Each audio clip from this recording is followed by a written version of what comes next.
Hey everyone, I want to make a quick video on copper today.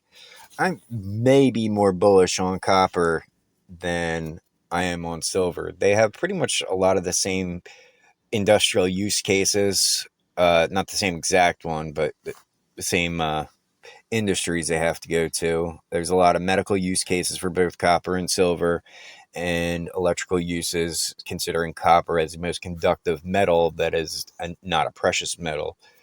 Also, the green revolution. I've talked about how the green revolution is going to suck up silver. Well, it's going to suck up copper too. People don't realize that there's 3/4 of a ton of copper needed for a windmill, and EVs. I'm not sure about it, but I think it's been quoted like 500 pounds of copper for one EV. Um, as you can see, recently we've been definitely spiking up on copper. It looks more impressive than silver's been lately. And here we go to the all-time chart. We are almost at the all-time high of copper, and I think this time we're going to break $5. Not financial advice or anything, but I think it could happen. Another great benefit about copper, though, is when you invest in silver, it's very hard to get physical silver without paying a premium. And if you do, you're getting shot. Maybe war nickels. Sometimes you get war nickels at below spot, but that's because they're melted with molybdenum. Can't say that metal too right, but from what I understand, those silver is almost impossible to take out during the melting process. So it's basically those war nickels are just going to be war nickels.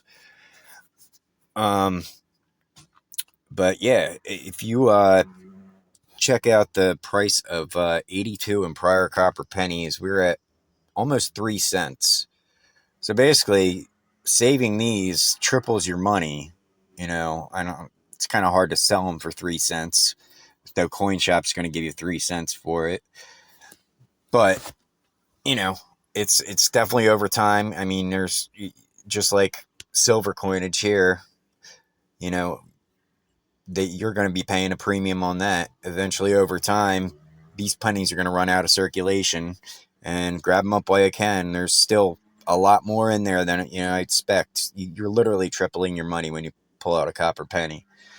Also, I scrapped for a little bit in about 4 or 5 months between 2020 and 2021.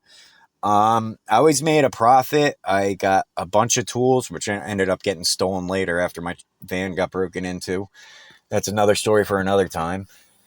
But I never had to pay for any of my tools while I was scrapping. I just did it for fun.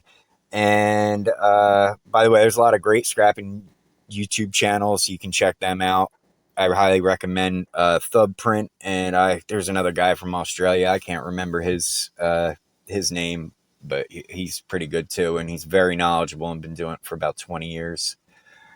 So anyway, yeah, I never spent the copper. I saved it. I have like 130 pounds, 150 pounds, somewhere around there of copper that's been totally free.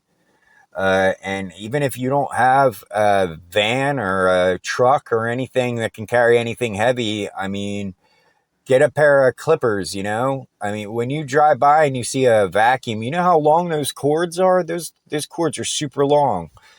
You could say every time you drive by a trash pile and you cut a couple of cords, before you know it, you'll have like 20 pounds of cords. And you don't have to rip the copper out or anything. Scrap yards will sell or buy them off you.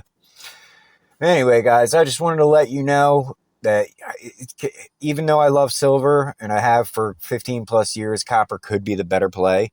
And it compounded by the fact that you can virtually get free copper and very cheap copper out there still. So have a good one, guys.